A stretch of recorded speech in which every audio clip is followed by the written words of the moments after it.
तुम्हारी गुलामी और तुम्हारी गरीबी ने पश्चिम को यह ख्याल दे दिया है कि तुम किसी कीमत के नहीं हो, तुम जिंदा भी नहीं हो, तुम मुर्दों की एक जमात हो। और जो लोग मुझसे पहले पश्चिम गए, विवेकानंद, रामतीर्थ, योगानंद और दूसरे हिंदू सन्यासी, उनमें से किसी का अपमान पश्चिम में नहीं हुआ। कोई दरवाजे उनके लिए बंद नहीं हुए, क्योंकि उन्होंने झूठ का सहारा लिया। उन्होंने बुद्ध के साथ जीसस की तुलना की, उन्होंने उपनिषद के साथ गीता की तुलना की, गीता के साथ बाइबल की तुलना की। पश्चिम के लोगों को और भी गौरवमंडित किया। गुलाम तुम थे, गरीब तुम थे, तुम्हारे सन्यासियों ने तुम्हें आध्यात्मिक रूप से भी दरिद्र साबित किया,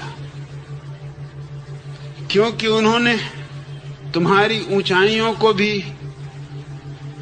पश्चिम की साधारण नीचाइयों तक खींच कर खड़ा कर दिया।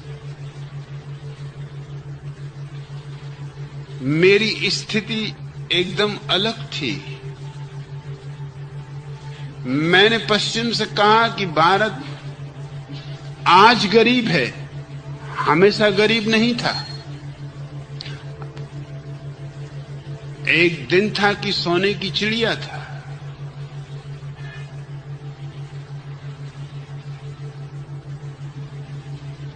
और भारत ने जो ऊंचाइयां पाई हैं,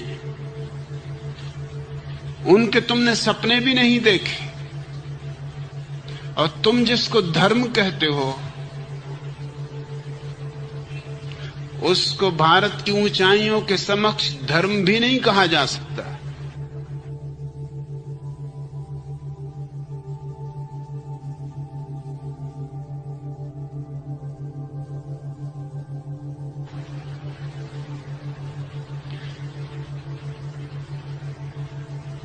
जीसस मांसाहारी हैं, शराब पीते हैं। भारत का कोई धर्म यह स्वीकार नहीं कर सकता कि उसका परम श्रेष्ठ पुरुष मांसाहारी हो, शराब पीता हो, जिसमें इतनी भी करुणा न हो कि अपने खाने के लिए जीवन को बर्बाद करता हो।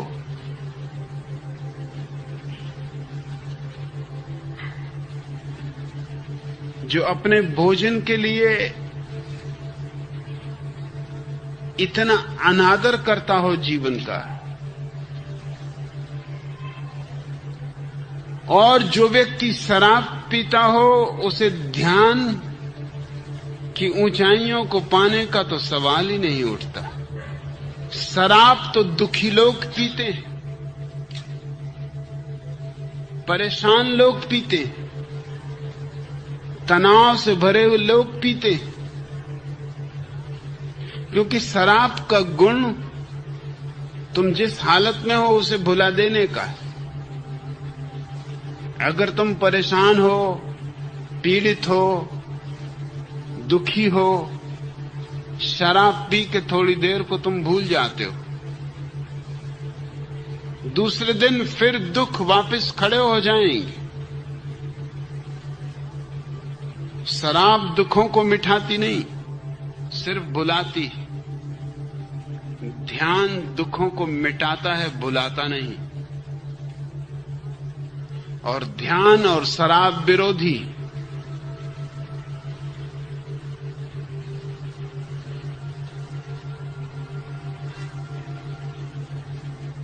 ईसाईयत में ध्यान के लिए कोई जगह नहीं,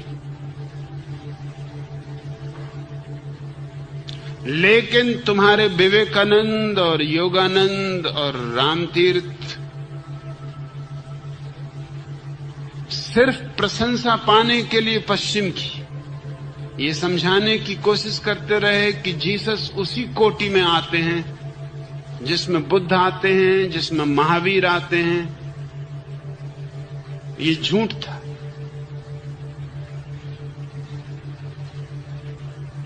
और चूंकि मैंने वही कहा जो सच था, स्वभावतः मेरे लिए द्वार पर द्वार बंद होते चले गए।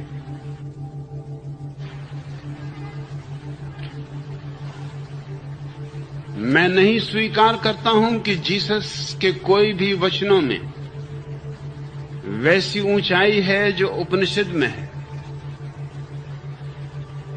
या उनके जीवन में कोई ऐसी खूबी है जो बुद्ध के जीवन में है।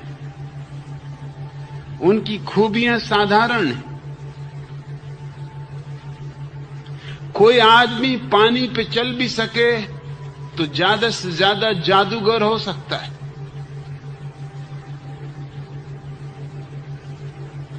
और पहली तो बात यह है कि वो कभी पानी पे चले,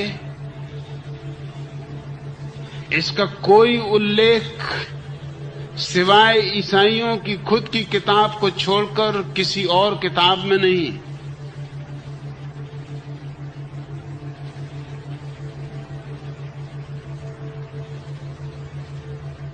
अगर जीसस पानी पर चले तो इसमें कौन सा अध्यात्म है? पहली बात तो चले नहीं। अगर चले हों तो पोप को कम से कम किसी स्विमिंग पूल पर ही चल के बता देना चाहिए। स्विमिंग पूल भी छोड़ो, बाथ टब,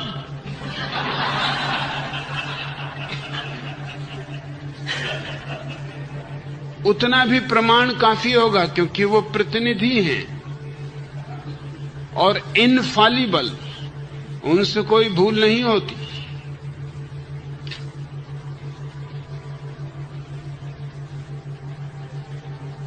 और अगर कोई आदमी पानी पे चला भी हो तो इससे अध्यात्म का क्या संबंध है?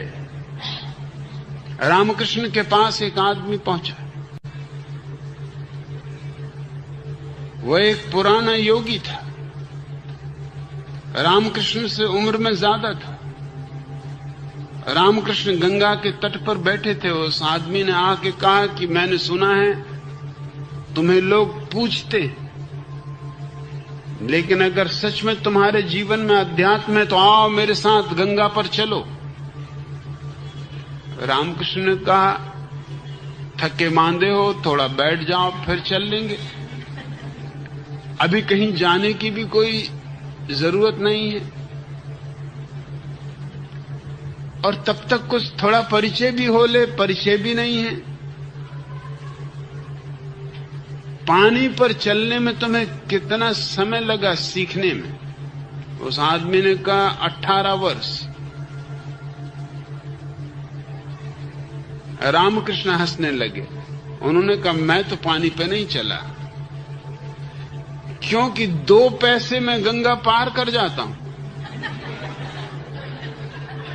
2 पैसे का काम 18 वर्ष में सीखना मैं मूर्खता समझता हूं, अध्यात्म नहीं। और इसमें कौन सा अध्यात्म है कि तुम पानी पे चल लेते हो? इससे तुमने जीवन का कौन सा रहस्य पा लिया है?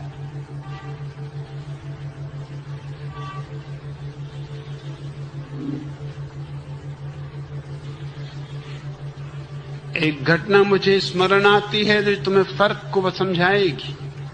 जीसस के संबंध में कहा जाता है कि उन्होंने एक मुर्दे आदमी को जिंदा किया। जरा सोचने की बात है कि मुर्दे रोज मरते, एक को ही जिंदा किया जो आदमी मुर्दों को जिंदे कर सकता था।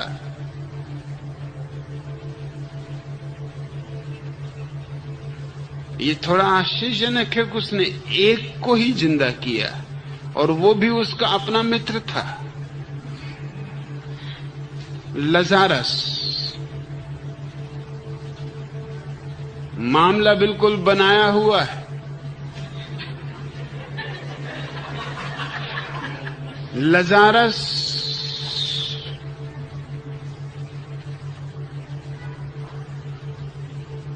एक गुफा में लेटा हुआ है और जीसस बाहर आके आवाज देते हैं, लजारस उठो।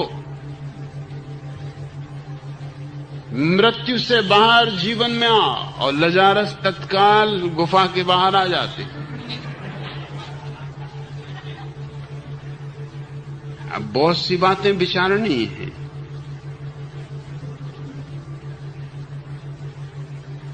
पहली तो बात, यह आदमी जीसस का बचपन का मित्र था। दूसरी बात, जो आदमी मर जाने के बाद वापस लौटा हो, उसके जीवन में कोई क्रांति घटनी चाहिए। लजारस के जीवन में कोई क्रांति नहीं घटी। इस घटना के अलावा लजारस के बाबत कहीं कोई उल्लेख नहीं। क्या तुम सोचते हो एक आदमी मर जाए, मृत्यु के पार के जगत को देखकर वापस लौटे और वैसा का ही वैसा बना रहे?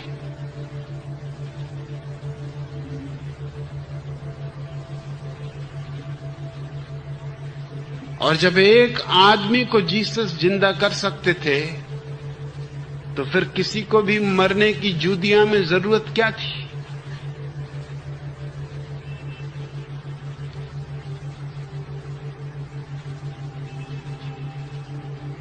इस घटना को मैं इसलिए ले रहा हूं कि ठीक ऐसी ही घटना बुद्ध के जीवन में घटी। वे एक गांव में आए हैं, वहां एक स्त्री का इकलौता बेटा, उसका पति मर चुका है, उसका अन्य बच्चे मर चुके हैं, एक बेटा जिसके सहारे वो जी रही, वो भी मर गया। तुम सोच सकते हो उसकी स्थिति। वो बिल्कुल पागल हो उठी। गांव के लोगों ने कहा कि पागल होने से कुछ भी ना होगा, बुद्ध का आगमन हुआ है, ले चलो अपने बेटे को, रख दो बुद्ध के चरणों में और कहो उनसे कि तुम तो परम ज्ञानी हो, जिला दो इसे। मेरा सब कुछ छिन गया। इसी एक बेटे के सहारे में जी रही थी, अब ये भी छिन गया। अब तो मेरे जीवन में कुछ भी ना बचा।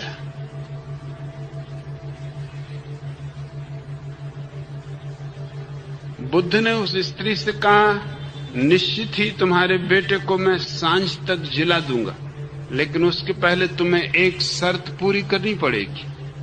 तुम अपने गांव में जाओ और किसी घर से थोड़े से तिल के बीज ले आओ, ऐसे घर से जहां कोई मरा ना हो।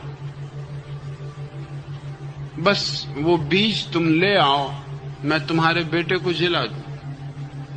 वो पागल औरत स्वभावतः पागल होने की स्थिति में थी, भागी, इस घर में गई, उस घर में गई। लोगों ने कहा, तुम कहते हो एक मुट्ठी बीज हम बैलगाड़ियां भर के तिल के ढेर लगा सकते, मगर हमारे बीज काम ना आएंगे। हमारे घर में तो न मालूम कितने लोगों की मृत्यु हो चुकी। सांझ होते होते वो सारा गांव उसे एक ही जवाब दिया कि हमारा बीज तुम जितना चाहो उतना ले लो, लेकिन ये बीज काम ना आएंगे। बुद्ध ने बड़ी उल्टी शर्त लगा दी। ऐसा कौन सा घर है जिसमें कोई मरा ना हो?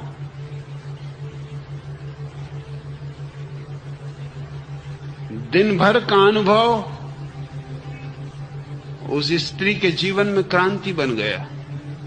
वो वापस आई, उसने बुद्ध के चरणों को छुआ और कहा कि भूलें, छोड़ें इस बात को कि लड़का मर गया। यहां जो भी आया है उसको मरना पड़ेगा। तुमने मुझे ठीक शिक्षा दे दी। अब मैं तुमसे ये चाहती हूं कि इसके पहले मैं मरूं, मैं जानना चाहती हूं वो कौन है मेरे भीतर जो जीवन है, मुझे दीक्षा दो।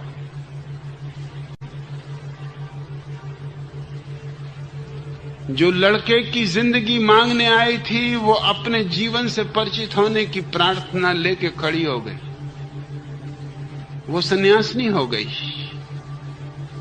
और बुद्ध के जो शिष्य परम अवस्था को उपलब्ध हुए उनमें अग्रणी थी। इसको मैं क्रांति कहता हूं। बुद्ध अगर उस लड़के को जिंदा भी कर देते तो भी क्या था, एक दिन तो वो मरता ही। लजारस भी एक दिन मरा होगा, लेकिन बुद्ध ने उस स्थिति का एक आध्यात्मिक रुख, एक नया आयाम ले लिया। हम हर चीज को ऊपरी और बाहरी तल से देखने के आदी नहीं। मैं मानता हूं बुद्ध ने जो किया वो महान है, और जो जीसस ने किया वो साधारण, उसका कोई मूल्य नहीं। मेरी इन बातों ने पश्चिम को घबरा दिया। घबरा देने का कारण ये था कि पश्चिम आदी हो गया है एक बात का कि पूरब गरीब है, भेजो ईसाई मिशनरी और गरीबों को ईसाई बना लो, और करोड़ों लोग ईसाई बन रहे हैं।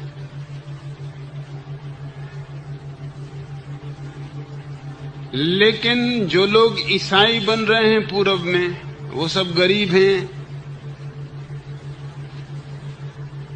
भिखारी हैं, अनाथ हैं, आदिवासी हैं, भूखे हैं, नंगे हैं।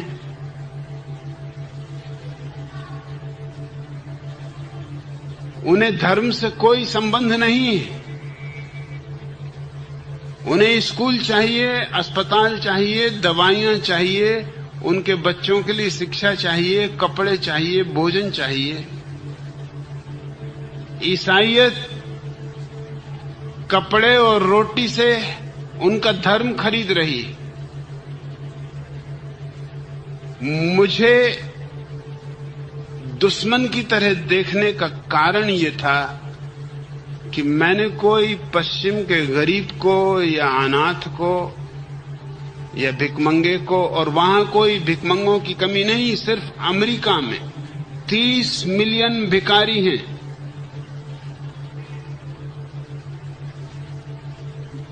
जो दुनिया के दूसरे भिखारियों को ईसाई बनाने में लगे हैं, वो अपने भिखारियों के लिए कुछ भी नहीं कर रहे हैं, क्योंकि वो ईसाई हैं ही।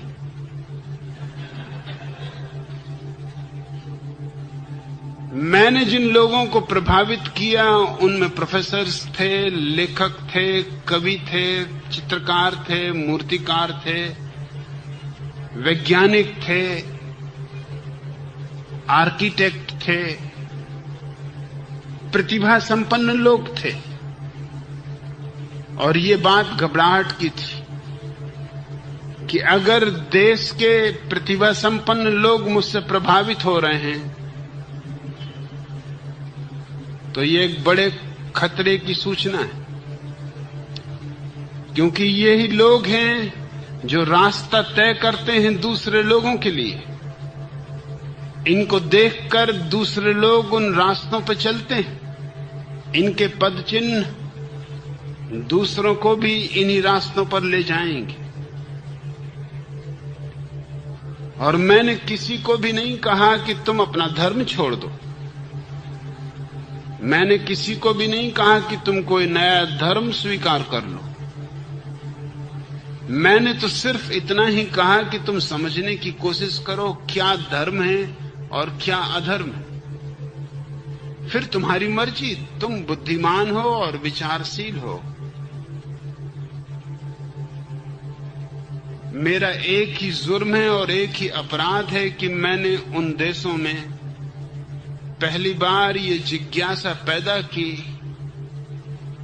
कि जिस पूरब के लोगों को हम ईसाई बनाने के लिए हजारों मिशनरियों को भेज रहे हैं। उस पूरब ने आकाश की बहुत ऊंचाइयां छुई। हम अभी जमीन पर भी घसीटने के योग्य नहीं। उन ऊंचाइयों के सामने उनकी बाइबल, उनके प्रोफेट, उनके मसीहा बहुत बचकाने, बहुत अदना, अप्रौढ़, अपरिपक्व सिद्ध होते। इससे एक घबराहट और एक बेचैनी पैदा हो गई। मेरी एक भी बात का जवाब पश्चिम में नहीं है। मैं तैयार था प्रेसिडेंट रोनाल्ड रीगन से व्हाइट हाउस में डिस्कस करने को खुले मंच पर, क्योंकि वो फंडामेंटलिस्ट ईसाई है। वो मानते हैं ईसाई धर्म ही एकमात्र धर्म है,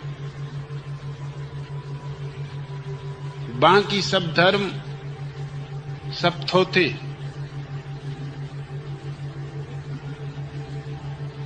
पोप को मैंने कई बार निमंत्रण दिया कि मैं वाटिकन आने को तैयार हूं, तुम्हारे लोगों के बीच तुम्हारे धर्म के संबंध में चर्चा करना चाहता हूं और तुम्हें चेतावनी देना चाहता हूं कि जिसे तुम धर्म कह रहे हो वो धर्म नहीं है, और जो धर्म है तुम्हें उसका पता भी नहीं। स्वभावतः मैं उन्हें दुश्मन जैसा लगा। एक अकेला आदमी कभी भी सारी दुनिया में इस बुरी तरह दुश्मन पैदा करने में समर्थ नहीं हुआ है।